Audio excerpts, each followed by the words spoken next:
we alone? To this day, the inhabitants of planet Earth have looked to the stars for proof of other life. But the truth isn't out there, it's in here. Since World War II, the British government has been watching us, watching the skies. Buried in the vaults of the Ministry of Defense are thousands of reports on UFO sightings, some left unexplained. But now, after decades of secrecy, the files are being released. And for the first time, the truth about Britain's UFOs is revealed. A near mid-air collision. I can't speculate on what it was, I really can't. I mean, I don't know to this day what it was. A World War II bomber's close encounter. I don't talk about it too much to people, only close friends. An unidentified object caught on radar. And new evidence on one of the most celebrated UFO cases, the Welsh Roswell. If it could be shown that any UFOs were extraterrestrial in origin, people's entire belief system would fundamentally change. Strange, unexplained stories that leave many wondering if there really is life out there.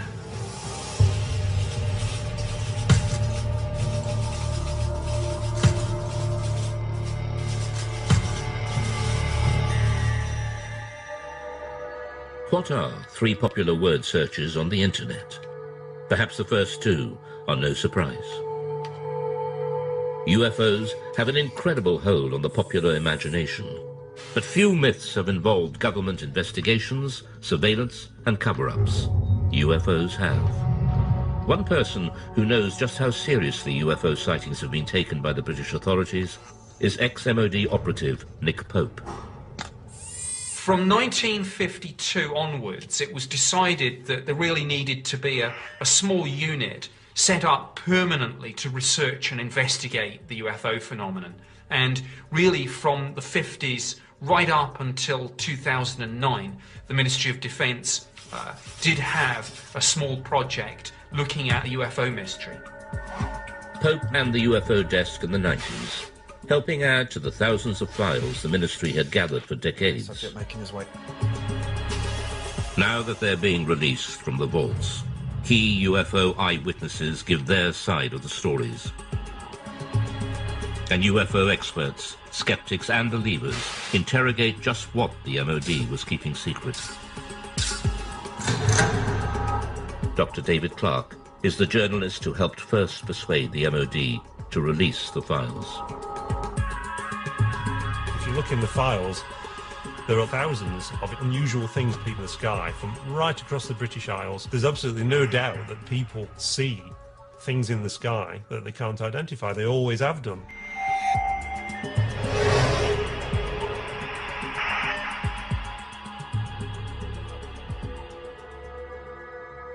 January 6th, 1995. Two experienced pilots of a Boeing 737 carrying 60 passengers from Milan to Manchester report a near collision. It's an incredible sighting of an unidentified flying object which sends the authorities into a spin.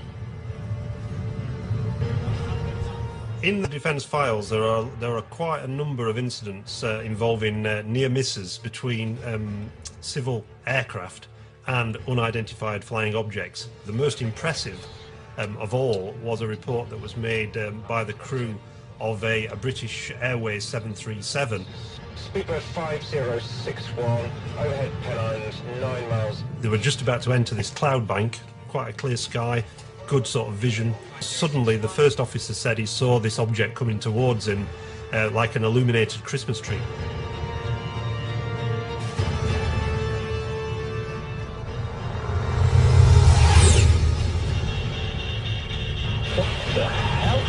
So low in its approach and so close that he automatically ducked, thinking there was going to be a collision. This thing just zoomed past, and immediately he turned to the captain and said, "Did you see that?" The captain said, "Yeah, I saw it as well." Immediately the pilots radioed into Manchester Control Tower. There's a lot of concern amongst air crews about what damage could be done to their reputation if they became known as, the crew that see flying saucers. So it was interesting in this case that despite that, these two air crew decided that when they landed they were going to file an official air miss report. So that would then trigger a full detailed investigation by the Civil Aviation Authority, which is exactly what happened. For the first time, the MOD files show how this extraordinary incident sparked a full-scale investigation conducted by aircraft near-miss investigator Anthony Booth. Well, it was unusual for a start because it was the only one in my memory in 7 years of working in that particular department that I'd actually dealt with something like this. We could talk to the pilots, both the pilots. We would go through looking at radar recordings, RT transcript recordings of the voices of the pilots, recordings of what Manchester Air Traffic Control had to say. We just looked at anything that might shed some light on what this object might have been. The pilots now refuse to talk publicly about the near crash, but the MOD files recall what they told Anthony Booth at the time. My attention was initially focused on the glare shield in front of me, but I was diverted by something in my peripheral vision. The object had a number of small white lights, rather like a Christmas tree. The high speed of the object, although unable to estimate its distance, it was very close. There's a transcript of the conversation between the captain of the 737 and ground control. So this is Speedbird 5061. We'll just let something go down the right-hand side, just above us, very fast. And Manchester immediately come back and say, well, there's nothing seen on radar. Was it an aircraft? Well, it had lights. He went down the starboard side very quickly. Manchester say, and just above you? Just slightly above us, yes. Manchester then advise them to keep an eye out for anything, but they can't see anything at all. It must have been very fast. So we'll go down very quickly after it passed you, I think. Okay, well, there you go. The Manchester control tower could not find any radar signal. To radar expert Doug Robb, this is extraordinary. It says the likelihood of such activity escaping detection is remote, as the area is well served by several radars, and any movement at the levels in question would almost certainly have generated a radar response. Nothing was seen. So what was it that avoided radar detection? The MOD files showed that the investigators and pilots considered all the possibilities. It was a hang glider. At night, he's suicidal. Hang glider would not be picked up by normal radar, no. A comet? No, I don't think so.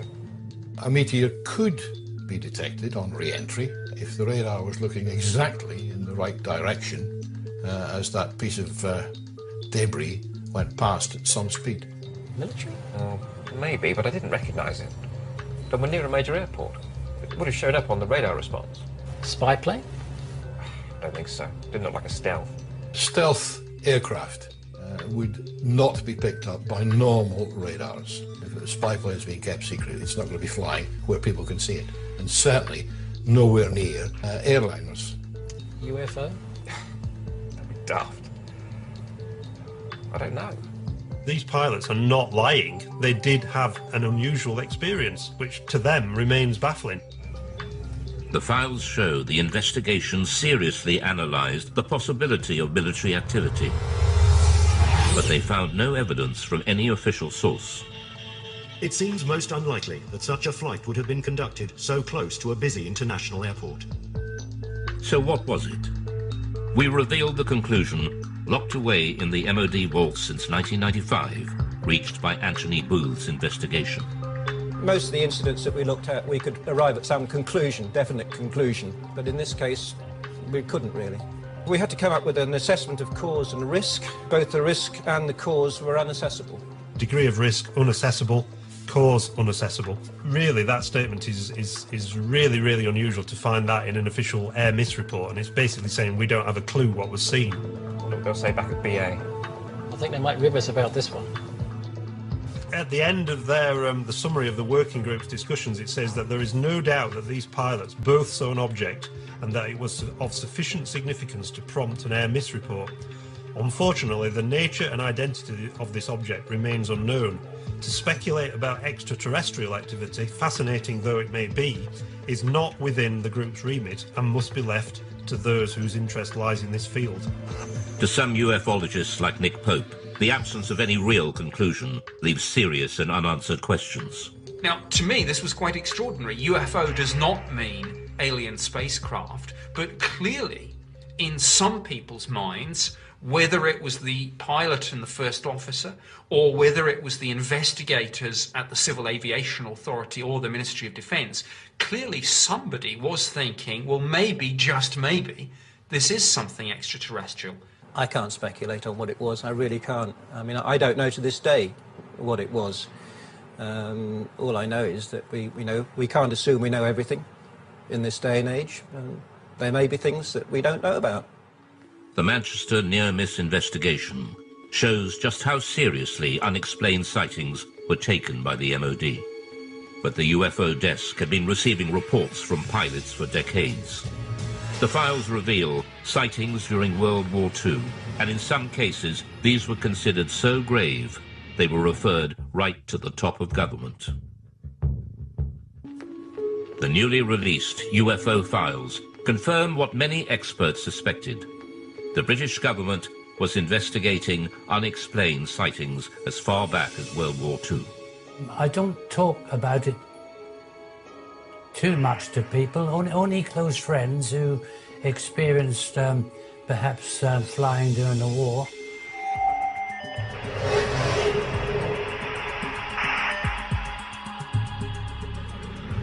Spring 1944. Britain was engaged in heavy bombing raids over Germany. Rumours of strange, unidentified missiles were getting through to top command. Considered a threat to public morale, the MOD files reveal that the order to keep them secret came right from the top. Sightings such as the one seen by gunner Bernard Dye. Now I have here a personal wartime diary. I'll read you an entry which I wrote on the 26th of April. Operation Essen. 300 aircraft raided Essen. Dye then recorded the most extraordinary sight. By unidentified objects, which I describe as just red balls of fire. This is the first time Bernard Dye has spoken on television about what happened that night. We left the target area and we were heading back towards Mildenhall, our base. We were heading across France. Everything appeared to be peaceful. Suddenly I saw 3 balls of fire coming up from below and reported this to our pilot, Arthur Horton, on the intercom. A few seconds afterwards, the rear gunner, Brian Harper, he observed 2 more red balls of fire. Immediately, Arthur was a bit perturbed, and were they fighters? No, not fighters, Arthur, just balls of fire coming towards us. I said to Arthur, now, evasive action, corkscrew, starboard, go, go, go.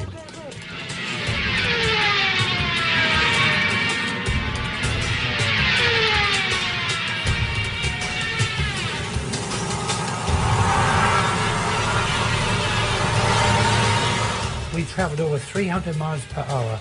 The aircraft was shaking like a leaf, and still they were following. The pilot was getting worried about burning the engines up. Engineer Dave, what about the engines? Never mind the engines, skipper. Keep going, or something to that effect. The words were rather rude. It certainly gave me and the crew the willies to see them. After a short distance, these 5 red objects, they just got slower, and the red lights disappeared into the blackness below, and we got safely home. Well, when we got back to Mildenhall, our base, each crew is interrogated by intelligence officers, and they just laughed at us. And this upset the pilot, and, he said, you wouldn't bloody well have been laughing if you'd have been sitting with us in the aircraft. What did gunner Bernard Dye think they were? Didn't know what to think, but I thought they were just a new weapon that the Germans had invented. Bernard Dye was not alone. Other World War II aircrew had also reported unexplained sightings, and we now know that at least one of these reports was suppressed, and the order to do so came right from the top. Wartime Prime Minister Winston Churchill was so terrified the report would leak out, he ordered a 50-year blackout. Mr. Churchill declared that the UFO incident should be immediately classified for at least 50 years, and its status reviewed by a future Prime Minister. Churchill's order referred specifically to a late World War II sighting made by a British aircrew returning from a reconnaissance mission over Germany. The files record, "My grandfather was present during a debate about an unexpected incident experienced by an RAF bomber crew." The MOD files show that the story originates from the grandson of Churchill's bodyguard, who had been present at an urgent meeting between the Prime Minister and the US commander of the Allied forces, General Eisenhower, who discussed the incident together. He was writing in to see if the ministry could confirm this story, that this guy who was the bodyguard was present at a discussion between Winston Churchill and Eisenhower about a mysterious incident when the crew of a Royal Air Force reconnaissance aircraft that had seen this metallic object that had appeared by the side of their aircraft, and it followed the aircraft, and it behaved in a way that was completely unexplainable in terms of it being, you know, a German aircraft or any other sort of Nazi flying machine that they were aware of. A leading aircraft expert was also at the meeting. He dismissed any possibility that it could be a missile, since a missile could not suddenly match its speed with a slower aircraft and then accelerate again. Churchill was determined this would go no further. Another person at the meeting raised the possibility of an unidentified flying object, at which point Mr. Churchill declared that the incident should be immediately classified. But the file goes further. One extraordinary line explains just how fearful Churchill was of public reaction to this UFO sighting, if it ever got out. This event should be immediately classified, since it would create mass panic amongst the general population and destroy one's belief in the church. But the files also reveal that this wasn't the first time Churchill had got embroiled in UFO sightings. In October 1912, there was sightings of mysterious lights in the sky over the dockyards at Sheerness in Essex. And Winston Churchill was the First Lord of the Admiralty, and he had to look into this, and Churchill had to admit in Parliament that he couldn't explain what had been seen. The files show that even after the war, Churchill took a personal interest in unexplained sightings. In the aftermath of the sightings in Washington, D.C. in 1952, that made all the news headlines, Winston Churchill again became interested and sent a memo to the Secretary of State for Air. What does all this stuff about flying saucers amount to? What can it mean? What is the truth? Let me have a report at your convenience. Until now, gunner Bernard Dye never knew there were other World War II sightings that Churchill wanted kept secret at such a critical time in the war. We showed him the newly released MOD file on Churchill. Well, after reading this report, it sounds, you know, really identical to what we witnessed and saw that night. I haven't heard of this before, but it doesn't surprise me that he was told about it, because things happened during the war years, and there were other objects obviously appeared. It's interesting that during the 1940s there were a very large number of sightings reported by aircrew, and there are various Royal Air Force files at the National Archives that detail some of these reports, rocket phenomena they were described as, but they were never able to explain them. And at the end of the war, when they debriefed some of the Luftwaffe pilots, they said that they'd seen very similar things themselves, and they thought they were Allied secret weapons. So is there an explanation as to what the aircrew saw? Dave Clark has his own theory. They just thought that it was a combination of misperception on part of the aircrew. They were expecting enemy action because they were so charged up on adrenaline. UFO or not, the files show that the World War II leaders were desperate to keep such sightings away from the public. The next file reveals how, even decades later, the government was still panicking about UFOs.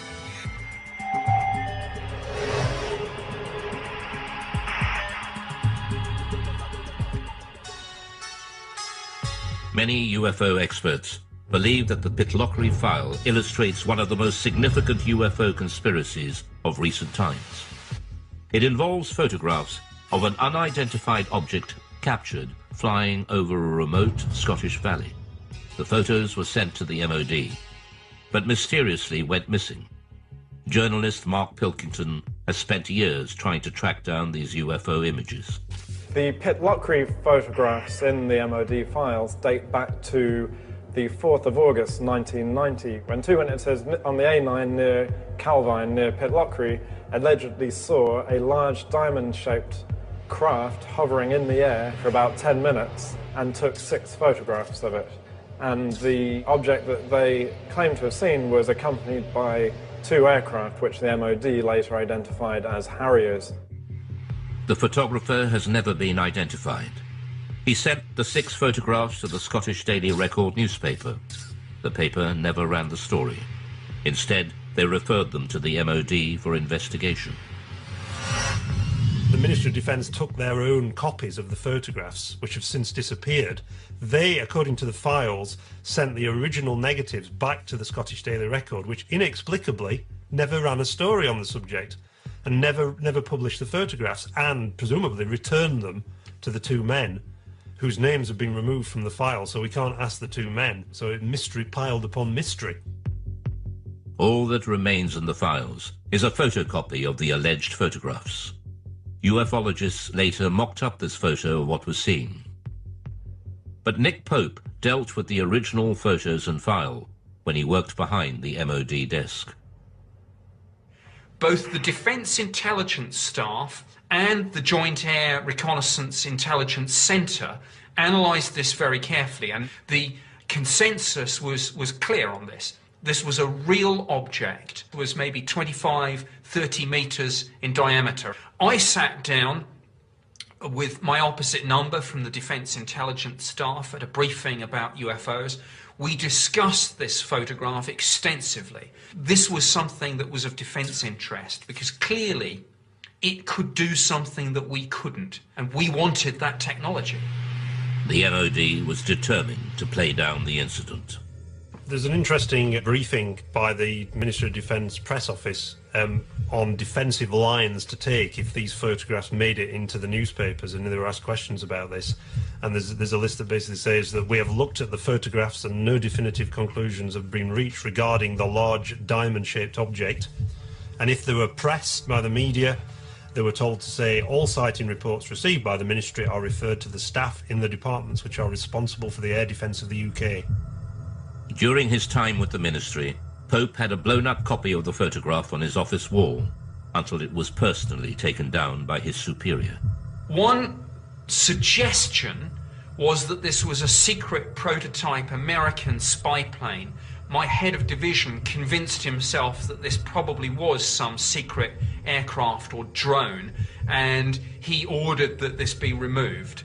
We know from the files that there was a lot of internal discussion about, were the Americans flying this incredible spy plane, and if so, why had they not asked for permission, for this thing to fly through British airspace? Journalist Mark Pilkington believes that events at the time could well have influenced what people thought they had seen.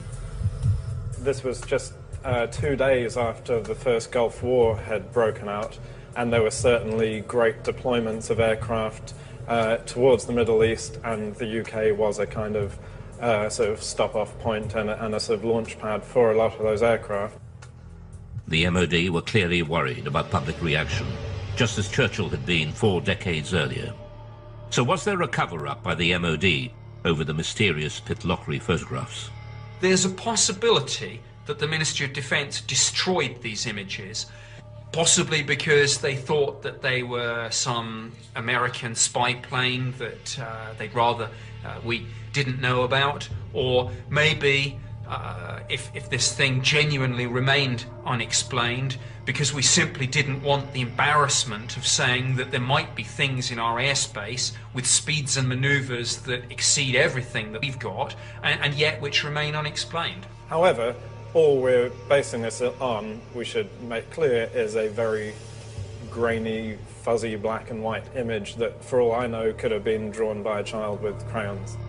Mark Pilkington is still looking for the real Pitlochry photographs to find out just what did put Britain's defences to the test. But 6 years later, on Britain's east coast, another UFO sighting sparks off a full-scale military investigation and a direct challenge to the Secretary of State for Defence. In 1996, the Ministry of Defence was drawn into a serious breach of UK defences by a UFO over East Anglia. MOD files reveal it not only involved the police, Coast Guard and RAF, but a call to the Defence Secretary to scramble jet fighters. I'm very concerned about an incident that occurred off the East Anglian coast recently involving a visual unidentified flying craft sighting that was correlated by various different military radar systems. Why weren't our jets scrambled?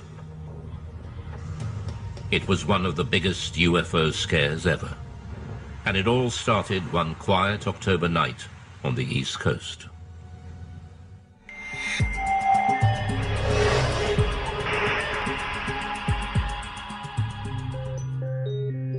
It was the police officers, actually, who phoned in the first reports. There's an extract from that. In the early hours of the morning, the police are saying we can see a red and green rotating light in the sky directly southeast from Skegness.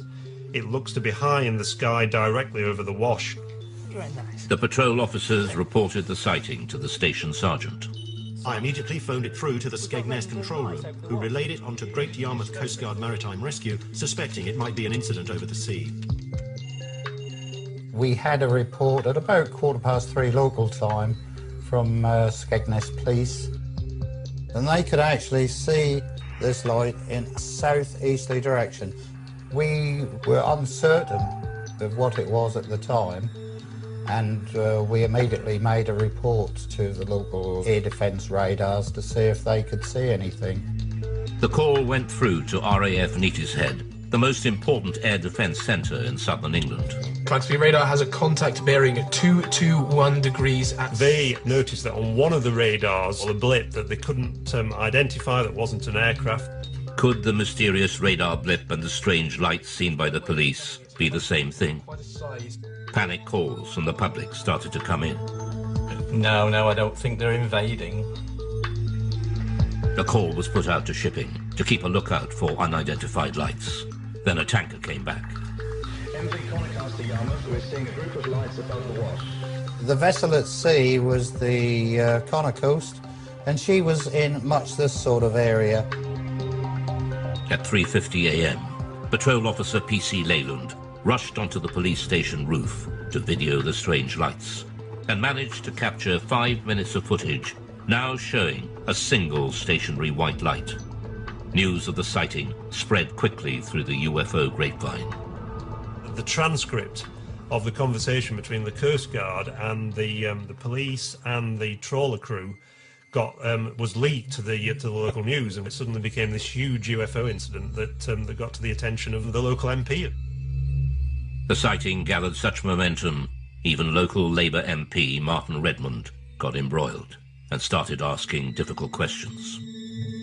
Martin Redmond said, look, you've got police officers seeing UFOs, you've got Royal Air Force officers tracking them on radar, and yet you don't even get the aircraft in the air to take a look at this thing. Here's a copy of the letter that Martin Redmond MP sent to the Right Honourable Michael Portillo, Secretary of State for Defence, and he says, "I'm very concerned